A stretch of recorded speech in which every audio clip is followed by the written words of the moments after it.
The Acolyte Gets Lightsabers Completely Wrong discusses how the show misrepresents the philosophy and practical use of lightsabers by the Jedi. The show portrays Jedi as only drawing their lightsabers with the intention to kill, which fundamentally contradicts established lore. In Star Wars, lightsabers are symbolic of restraint and control, not just lethal force. The Jedi's approach to wielding these weapons reflects their commitment to peace and nonviolence, which the show fails to capture accurately. A key point in the discussion is how the Jedi use lightsabers for various non-lethal purposes, which the Acolyte overlooks. Throughout the Star Wars saga, there are numerous instances where Jedi use their lightsabers for tasks other than combat, such as cutting through doors or using them as light sources. This practical use of lightsabers highlights their versatility and the Jedi's preference for non-violent solutions. The show's portrayal simplifies the role of lightsabers, missing the nuanced understanding of their symbolic and practical significance. The discussion draws on examples from canon to illustrate the correct philosophy behind lightsaber use.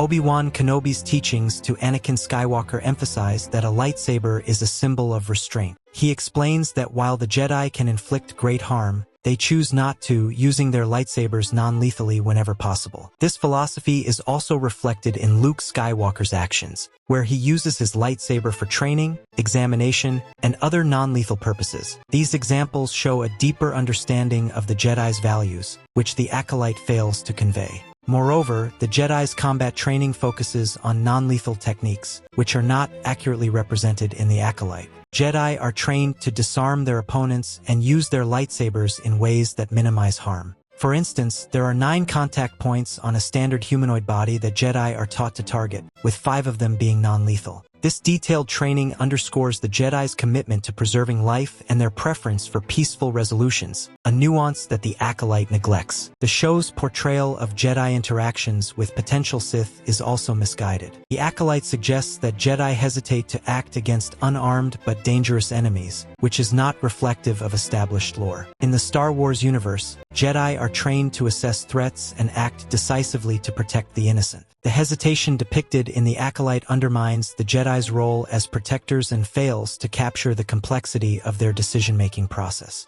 Additionally, the discussion points out that the Sith are depicted inconsistently in the Acolyte. While the show attempts to humanize them, it fails to strike the necessary balance. The Sith are traditionally portrayed as ruthless and power-hungry, their use of the dark side making them a significant threat. By downplaying the danger posed by the Sith and the Jedi's need to act against them, the Acolyte misrepresents the stakes involved in the Jedi-Sith conflict. The Acolyte Gets Lightsabers Completely Wrong highlights significant inaccuracies in the show's portrayal of lightsabers and the Jedi philosophy. By overlooking the non-lethal uses of lightsabers, simplifying the Jedi's training and decision-making, and misrepresenting their interactions with the Sith, the Acolyte fails to capture the depth and complexity of the Star Wars lore. This misrepresentation detracts from the authenticity of the series and fails to honor the rich history and nuanced understanding of the Jedi Order.